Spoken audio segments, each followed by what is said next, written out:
வணக்கம். இந்திய நேரப்படி மதிய 1:30 மணி செய்திகள். முதலில் தலைப்பு செய்திகளை காணலாம். எல்லை பாதுகாப்பு படை, தொழில் காப்பு படை தலைமை இயக்குநர்களுடன் உள்துறை அமைச்சர் அமித்ஷா ஆலோசனை. எல்லையோர பகுதிகள் நிலவரம், விமான நிலையங்களின் பாதுகாப்புகள் குறித்து கலந்துரையாடல். ராணுவம், கடற்படை, விமானப்படை தளபதிகளுடன் அமைச்சர் ராஜ்நாத் சிங் ஆலோசனை. எல்லை பகுதிகளின் பாதுகாப்பு படைகளின் செயற்பாட்டு தயார் நிலை குறித்து கலந்தாய்வு. ஜம்மு காஷ்மீரின் பதான்கோட் ராணுவ முகாம் மீது பாகிஸ்தான் தாக்குதல் முயற்சி. பாகிஸ்தானின் ஏவுகணை ட்ரோன் தாக்குதலை முறியடித்த இந்தியாவின் ஆகாஷ் ஏவுகணை தடுப்பமைப்பு. காஷ்மீரின் சம்பா மாவட்டத்தில் பாகிஸ்தானிலிருந்து இந்தியாவுக்குள் ஊடுருவ முயற்சி. பயங்கரவாதிகளை தாக்கி வீழ்த்தியதாக இந்திய எல்லை பாதுகாப்பு படை அறிவிப்பு. இந்திய ராணுவத்திற்கு ஆதரவாக நாளை சென்னையில் பேரணி நடைபெறும் என முதலமைச்சர் மு.க.ஸ்டாலின் அறிவிப்பு. நாட்டு மக்களை காத்து வரும் ராணுவத்திற்கு அதிமுக பொதுச் செயலாளர் எடப்பாடி பழனிசாமி வாழ்த்து. நாடு முழுவதும் பெட்ரோல், டீசல், சமையல் எரிவாயு போதுமான அளவில் இருப்புள்ளது. அச்சத்தில் வாங்கி குவிக்க வேண்டாம் என்று இந்தியன் ஆயில் நிறுவனம் வேண்டுகோள். தமிழ்நாட்டில் மும்மொழி பாடத்திட்டத்தை நடைமுறைப்படுத்த உத்தரவிடக் கோரி உச்சநீதிமன்றத்தில் மனு. பாஜகவை சேர்ந்த வழக்கறிஞரின் மனுவை ஏற்க உச்சநீதிமன்றம் மறுப்பு. இனி விரிவான செய்திகளை காணலாம். எல்லை பகுதியின் நிலவரம், விமான நிலையங்களில் பாதுகாப்பு ஏற்பாடுகள் ஆகியன குறித்து மத்திய அமைச்சர் அமித்ஷா ஆலோசனை நடத்தியுள்ளார். ஜம்மு காஷ்மீர், பஞ்சாப், ராஜஸ்தான் ஆகிய மாநிலங்களின் எல்லையோர பகுதிகளில் பாகிஸ்தான் தாக்குதல் நடத்த முயன்று வருகிறது. இந்த முயற்சிகளை இந்திய எல்லை பாதுகாப்பு படையும் விமானப்படையும் முறியடித்துள்ளன. இந்நிலையில் டெல்லியில் எல்லை பாதுகாப்பு படை தலைமை இயக்குநர், மத்திய தொழில் காப்பு படை தலைமை இயக்குநர் மற்றும் உள்துறை அமைச்சகத்தின் மூத்த அதிகாரிகளுடன் உள்துறை அமைச்சர் அமித்ஷா ஆலோசனை நடத்தியுள்ளார். அப்போது எல்லைப் பகுதியில் நிலவும் சூழல், நாடு முழுவதும் விமான நிலையங்களின் பாதுகாப்புக்கு செய்யப்பட்டுள்ள சிறப்பு ஏற்பாடுகள் ஆகியன குறித்து அவர் கலந்தாய்வு செய்ததாக தெரிவிக்கப்பட்டுள்ளது. பாகிஸ்தானிலிருந்து இந்தியாவின் எல்லையோர பகுதிகள் மீது ஏவப்பட்ட ட்ரோன்கள், ஏவுகணைகள் ஆகியவற்றை இந்திய ராணுவமும் விமானப்படையும் ஆகாஷ் ஏவுகணை தடுப்பு அமைப்பு மூலம் வெற்றிகரமாக முறியடித்துள்ளன. ஜம்மு காஷ்மீரில் எல்லையோர பகுதிகள் மீது தாக்குதல் நடத்துவதற்காக பாகிஸ்தான் ட்ரோன்களையும் ஏவுகணைகளையும் ஏவியுள்ளது. இதை முன்கூட்டியே எதிர்பார்த்திருந்த இந்திய ராணுவமும் விமானப்படையும் ஆகாஷ் ஏவுகணை தடுப்பு அமைப்பை எல்லைப் பகுதியில் நிறுவியிருந்தன.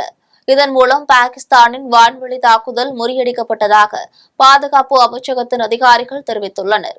காஷ்மீரின் பதான்கோட்டில் இந்திய ராணுவ முகாம் மீது பாகிஸ்தானிலிருந்து ட்ரோன்கள் ஏவப்பட்ட நிலையில் அந்த தாக்குதல் வெற்றிகரமாக முறியடிக்கப்பட்டது. இதையடுத்து முகாமின் வெளிப்புறம் காவல்துறையினரும் ராணுவத்தினரும் கூட்டாக ஆய்வு மேற்கொண்டனர். ஜம்மு காஷ்மீரின் சம்பா மாவட்டத்தில் பாகிஸ்தானிலிருந்து இந்தியாவிற்குள் ஊடுருவ முயன்ற பயங்கரவாதிகள் 8 பேரை வீழ்த்தியதாக இந்திய எல்லை பாதுகாப்பு படை தெரிவித்துள்ளது. இந்தியா, பாகிஸ்தான் இடையே போர் சூழல் உள்ள நிலையில் காஷ்மீரின் சம்பா மாவட்டத்தில் பன்னாட்டு எல்லையில் தந்தார் என்னும் இடத்தில் அமைந்துள்ள பாகிஸ்தான் எல்லை சாவடி வழியே இந்திய எல்லைக்குள் பயங்கரவாதிகள் ஊடுருவ முயன்றனர். நேற்றிரவு நடந்த இந்த ஊடுருவல் முயற்சியை அங்கு பாதுகாப்பு பணியில் இருந்த எல்லை பாதுகாப்பு படை வீரர்கள் முறியடித்துள்ளனர். இந்திய வீரர்கள் நடத்திய தாக்குதலில் பாகிஸ்தான் பயங்கரவாதிகள் 7 பேர் கொல்லப்பட்டதாக தகவல் வெளியாகியுள்ளது. இந்த தாக்குதலில் பாகிஸ்தான் எல்லை சாவடியும் சேதமடைந்துள்ளது. பயங்கரவாதிகளை தாக்கி அளித்த வீடியோவையும் எல்லை பாதுகாப்பு படை வெளியிட்டுள்ளது. இந்தியாவின் பல நகரங்களை தாக்க பாகிஸ்தான் முற்பட்ட நிலையில் அதனை முறியடித்து நம் நாட்டு மக்களை காத்து வரும் ராணுவத்திற்கு அதிமுக பொதுச் செயலாளர் எடப்பாடி பழனிசாமி வாழ்த்துக்களை தெரிவித்துள்ளார்.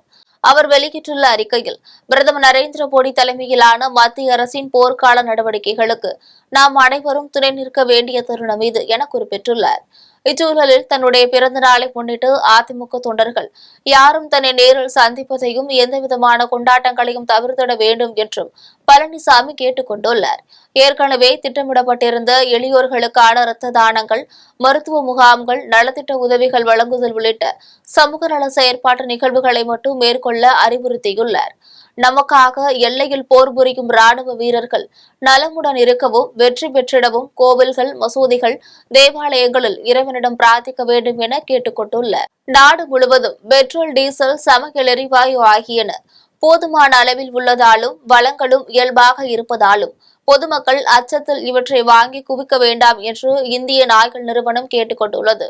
பகல்காமில் சுற்றுலா பயணிகளை பயங்கரவாதிகள் சுட்டுக் கொன்றதற்கு பதிலடியாக பாகிஸ்தானில் உள்ள பயங்கர முகாம்களை இந்தியா தாக்கி அளித்துள்ளது. பாகிஸ்தானும் இந்திய எல்லையோர பகுதிகள் மீது தாக்கத்தை தொடங்கியுள்ளது. இத்தகைய போர் சூழலில் வாகனங்களுக்கான பெட்ரோல், டீசல் ஆகிய எரிபொருள்களும் சமையலுக்கான எரிவாயுவும் நாடு முழுவதும் போதுமான அளவு இருப்புள்ளதாகவும் வளங்களும் இயல்பாக உள்ளதாகவும் இந்தியன் ஆயில் நிறுவனம் தெரிவித்துள்ளது. போர் சூழலில் தட்டுப்பாடு ஏற்படக்கூடும் என்கின்ற அச்சத்தில் மக்கள் இவற்றை தேவையில்லாமல் வாங்கி குவிக்க வேண்டாம் என்றும் தேவைப்படும் போது மட்டும் விற்பனையகங்களில் வாங்கிக் கொள்ளலாம் என்றும் இந்தியன் ஆயில் நிறுவனம் தெரிவித்துள்ளது.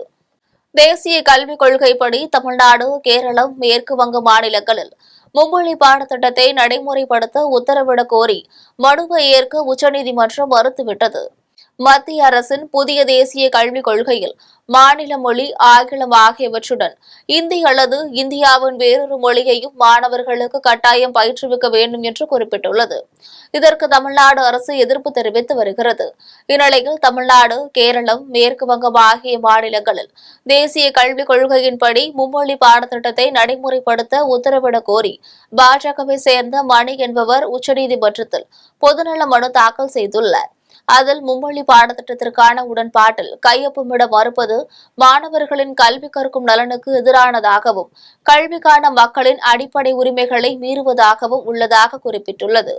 பெரும்பாலான மாநிலங்கள் தேசிய கல்விக் கொள்கையையும் மும்மொழி திட்டத்தையும் ஏற்றுக்கொண்டுள்ளதாகவும் 3 மாநிலங்கள் மட்டும் இவை ஏற்க மறுத்து வருவதாகவும் குறிப்பிட்டுள்ளது. இந்த மனுவை விசாரணைக்கு ஏற்றுக்கொள்ள நீதிபதிகள் மறுத்துவிட்டனர். பாகிஸ்தானுக்கு எதிரான போரில் இந்திய படையினரை ஊக்குவிக்கும் வகையிலும் நாட்டின் ஒற்றுமையை வலியுறுத்தியும் காங்கிரஸ் கட்சி பெங்களூரில் மூவண்ண கொடி பேரணியை நடத்தியுள்ளது. பெங்களூரில் சின்னசாமி கிரிக்கெட் திடல் அருகே நடைபெற்ற பேரணியில் கர்நாடக துணை முதலமைச்சர் சிவக்குமார், உள்துறை அமைச்சர் பரமேஸ்வரா, அமைச்சர் பாட்டீஷ் ஆகியோர் கலந்து கொண்டனர். இந்த பேரணியில் சமூகத்தின் அனைத்து பிரிவு மக்களும், ஓய்வு பெற்ற படையினரும், மாணவர்களும் கலந்து கொண்டதாக சிவக்குமார் தெரிவித்தார்.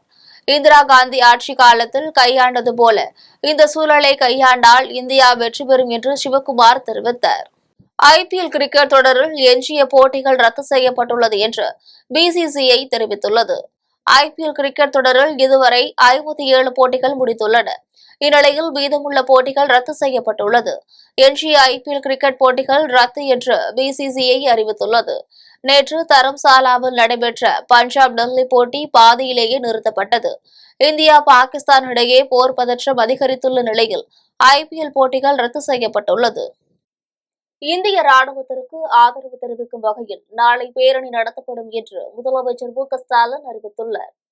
இதுகுறித்து முதலமைச்சர் மு.க.ஸ்டாலின் வெளியிட்டுள்ள அறிக்கையில், பாகிஸ்தான் தாக்குதல்களுக்கு பதிலடி கொடுத்து வரும் இந்திய ராணுவத்திற்கு ஆதரவு தெரிவிக்கும் வகையில் நாளை சென்னையில் பேரணி நடத்தப்படும் என்று முதலமைச்சர் மு.க.ஸ்டாலின் அறிவித்துள்ளார்.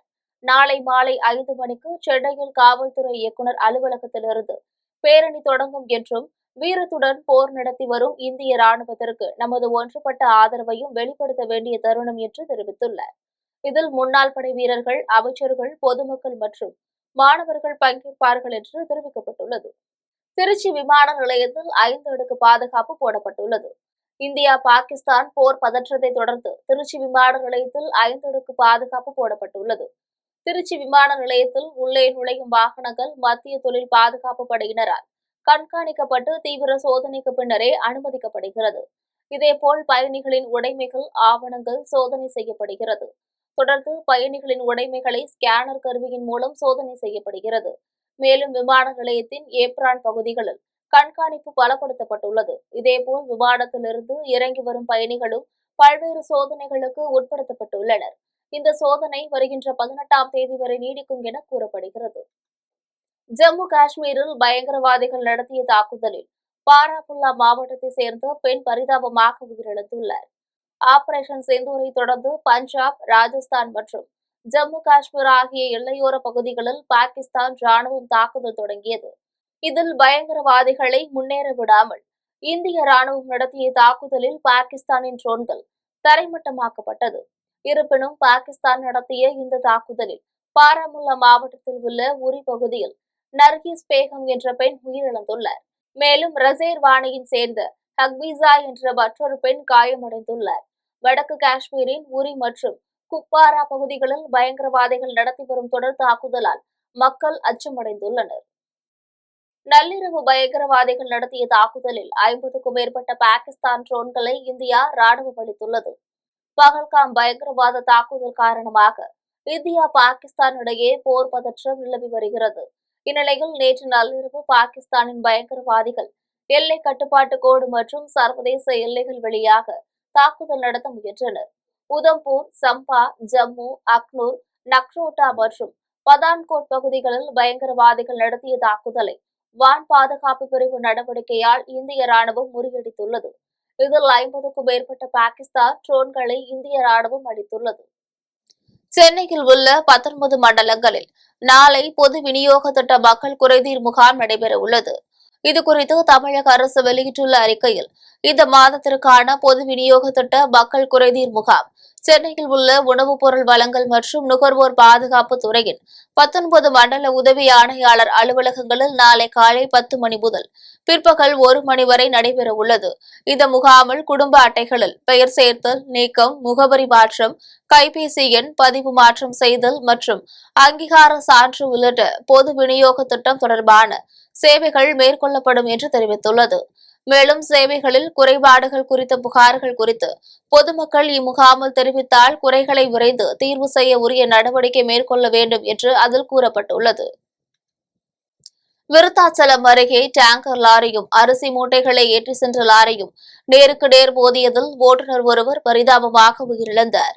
சேலம் மாவட்டத்தை சேர்ந்த நாச்சிமுத்து என்ற ஓட்டுநர் தருமபுரியிலிருந்து டேங்கர் லாரியை எடுத்துக்கொண்டு கடலூர் மாவட்டம் குமராட்சி நோக்கி சென்று கொண்டிருந்தார். அதேபோல் வேப்பூரை சேர்ந்த ராமச்சந்திரன் என்ற ஓட்டுநர் விருத்தாச்சலத்திலிருந்து லாரி மூலமாக அரிசி மூட்டைகளை ஏற்றிக்கொண்டு வேப்பூர் நோக்கி வந்து கொண்டிருந்தார். இந்நிலையில் இன்று அதிகாலை தொரவல்லூர் கிராமத்தின் அருகே வந்து கொண்டிருந்த அரிசி மூட்டைகளை ஏற்றிக்கொண்டு சென்ற லாரி கட்டுப்பாட்டை இழந்து எதிரே வந்த டேங்கர் லாரி மீது மோதி விபத்துக்குள்ளானது. இதில் லாரியில் சிக்கியிருந்த நாச்சிமுத்தினை அக்கம் பக்கத்தினர் மீட்டு அரசு மருத்துவமனைக்கு அனுப்பி வைத்தனர். மேலும் ரேஷன் அரிசி மூட்டைகளை ஏற்றி வந்த ஓட்டுநர் ராமச்சந்திரன் சம்பவ இடத்திலேயே உடல் நசுங்கி உயிரிழந்தார். இதுகுறித்து விருத்தாச்சலம் போலீசார் விசாரணை மேற்கொண்டு வருகின்றனர். பாகிஸ்தான் திருத்த வேண்டும் என்று காங்கிரஸ் மூத்த தலைவர் திருநாவுக்கரசர் கூறியுள்ளார். புதுக்கோட்டையில் காங்கிரஸ் மூத்த தலைவர் திருநாவுக்கரசர் செய்தியாளர்களை சந்தித்து பேசினார். அப்போது அவர் ஆபரேஷன் சித்தூர் நடவடிக்கைக்கு வரவேற்பளிப்பதாக கூறினார். மேலும் தாக்குதல் நடத்திய மத்திய அரசு மற்றும் இந்திய ராணுவத்திற்கு பாராட்டுகளை தெரிவித்தார். இதனைத் தொடர்ந்து பாகிஸ்தான் திருந்த வேண்டும் என்று இந்திய மக்கள் எதிர்பார்ப்பதாக கூறினார். இதையடுத்து ஒரு அமைச்சரை மாற்றுவது, இலாகாவை மாற்றுவது என்பது முதலமைச்சரின் தனிப்பட்ட உரிமை என்றும் அதை யாரும் கேள்வி கேட்க முடியாது என்று திருநாவுக்கரசர் கூறியுள்ளார். இந்த நடவடிக்கை மேற்கொண்ட பிரதமர் மோடி, மத்திய அரசு, நம்முடைய இந்திய ஒட்டுமொத்த இராணுவம் எல்லோரையும் இந்திய மக்கள் வாழ்த்துகிறார்கள், பாராட்டுவார்கள், போற்றுகிறார்கள். இந்திய நாட்டுடைய பலமான ஒற்றுமையான நம்முடைய இராணுவத்திற்கு இந்திய மக்கள் அனைவரும் கட்சி, ஜாதி, மத, மொழி எல்லைகளெல்லாம் கடந்து எல்லோரும் இந்தியர்களாக ஒன்றாக நின்று பாகிஸ்தான் தீவிரவாதத்தை தடுத்திட, அழித்திட, தீவிரவாதிகள் வேரோடும் மண்ணோடும் வீழ்த்தப்பட, அகற்றப்பட எடுக்கப்படும் எல்லா நடவடிக்கைகளுக்கும் காங்கிரஸ் உள்ளிட்ட எல்லா கட்சிகளும் துணை நிற்கும் என்று ஏற்கனவே அறிவித்திருக்கிறோம். இந்தியா பாகிஸ்தான் போர் பதற்றம் காரணமாக எண்ணூர் காமராஜர் துறைமுகத்தில் போர்க்கால பாதுகாப்பு ஒத்திகை நடைபெற்றுள்ளது. பகல்காமில் தீவிரவாதிகள் நடத்திய தாக்குதலை தொடர்ந்து இந்தியா பாகிஸ்தான் இடையே போர் பதற்றம் நிலவி வருகிறது. அதனைத் தொடர்ந்து நாடு முழுவதும் போர்க்கால ஒத்திகை நடத்த ஒன்றிய உள்துறை அமைச்சகம் உத்தரவிட்டது. இதன் காரணமாக சென்னை துறைமுகம் மற்றும் கல்பாக்கம் அணுமின் நிலையத்தில் போர்க்கால ஒத்திகை நடைபெற்றது. அதேபோல் எண்ணூர் காமராஜர் துறைமுகத்தில் போர்க்கால ஒத்திகை நடைபெற்றது. இதில் வான்வெளி மற்றும் கடல்வெளி தாக்குதல்களை எவ்வாறு எதிர்கொள்வது குறித்து ஒத்திகை நடைபெற்றது. இதில் காமராஜர் துறைமுக ஊழியர்கள், மாவட்ட நிர்வாகம், இந்திய கடலோர காவல்படை, தமிழ்நாடு காவல்துறை பலர் பங்கேற்றனர். மேலும் அவசர கால பாதுகாப்பு ஒத்திகை காரணமாக சுமார் 1 மணி நேரம் துறைமுக சாலையில் வாகன போக்குவரத்து முற்றிலுமாக நிறுத்தப்பட்டது. +2 பொதுத் தேர்வில் மாவட்ட அளவில் முதலிடம் பெற்ற மாணவிகளுக்கு மாவட்ட ஆட்சியர் ஷேக் அப்துல் ரஹ்மான் வாழ்த்துக்களை தெரிவித்துள்ளார். தமிழகம் முழுவதும் 12ஆம் வகுப்பு தேர்வு முடிவுகள் நேற்று வெளியானதை தொடர்ந்து விழுப்புரம் மாவட்டம் மாநில அளவில் 18வது இடத்தை பெற்றுள்ளது. தனியார் பள்ளிகள் பயின்ற மாணவிகள் ரோஹிணி மற்றும் ஜெயேந்திரா ஆகிய இருவரும் 596 மதிப்பெண்கள் பெற்று மாவட்ட அளவில் முதலிடம் பெற்றுள்ளனர். இதேபோன்று முகிலன், ரித்தீஷ் என்ற மாணவர்கள் 587 மதிப்பெண்கள் பெற்று மாவட்ட அளவில் 2ஆம் இடத்தையும், பாத்திமாபி என்ற மாணவி 586 மதிப்பெண்கள் பெற்று 3ஆம் இடத்தினை பிடித்துள்ளனர். இவர்களுக்கு ஆசிரியர்கள், பெற்றோர்கள் இனிப்புகள் வழங்கி பாராட்டியுள்ளனர்.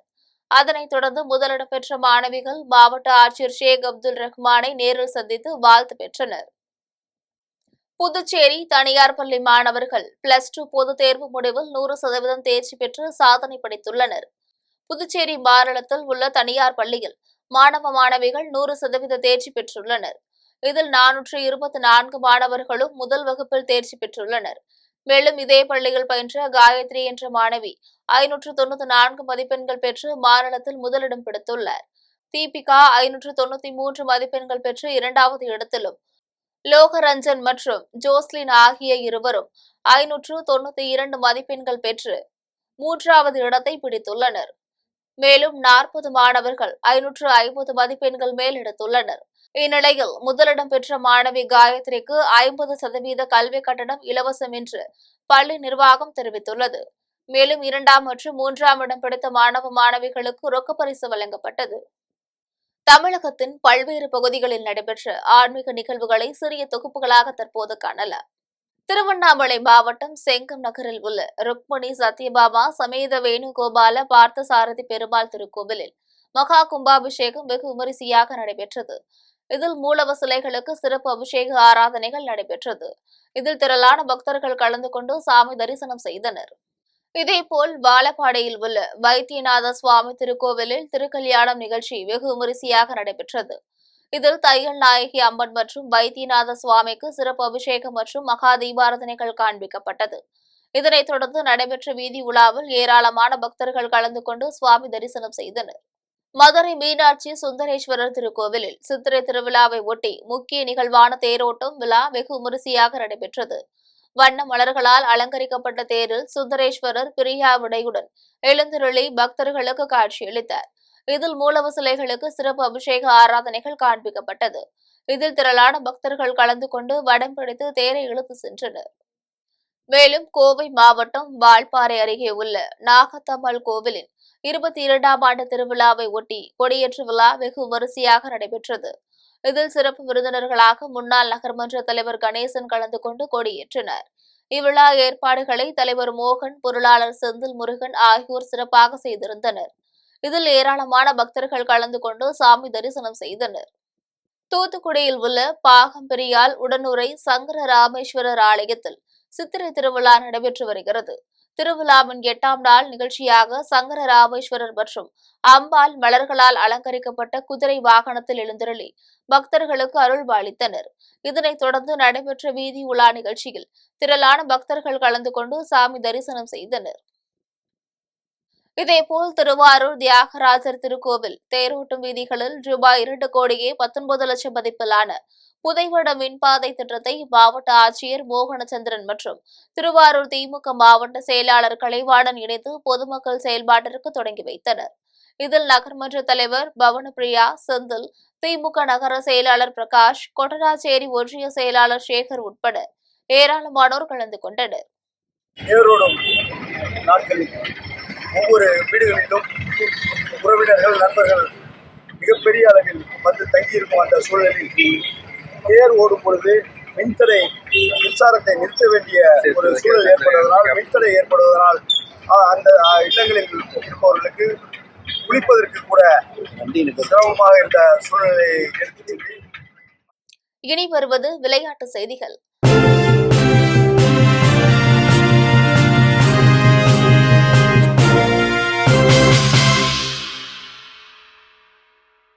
பஞ்சாப் கிங்ஸ், டெல்லி கேபிட்டல்ஸ் அணிகளின் வீரர்களை டெல்லிக்கு அழைத்து வர சிறப்பு வந்தே பாரத் ரயிலை பிசிசிஐ நிர்வாகம் ஏற்பாடு செய்துள்ளது.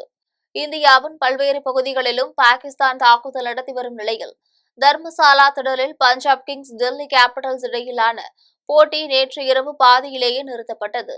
பாகிஸ்தானின் ட்ரோன் தாக்குதல் காரணமாக திடலின் விளக்குகள் அணைக்கப்பட்டு ரசிகர்கள் உடனடியாக வெளியேற்றப்பட்டனர். இந்த நிலையில் தர்மசாலாவின் பஞ்சாப் கிங்ஸ் மற்றும் டெல்லி கேபிட்டல்ஸ் அணிகளின் வீரர்கள், பயிற்சியாளர்கள் என மொத்தம் 300க்கும் மேற்பட்டோர் ஹோட்டலில் தங்க வைக்கப்பட்டுள்ளனர். இந்நிலையில் இவர்கள் அனைவரையும் விமானம் மூலம் மீட்க முடியாது என்பதால் சிறப்பு வந்தே பாரத் ரயில் மூலம் டெல்லிக்கு பாதுகாப்பாக அழைத்து வர பிசிசிஐ முடிவு செய்துள்ளது. இனி வருவது தங்கம், வெள்ளி விலை மற்றும் பங்கு சந்தை நிலவரம்.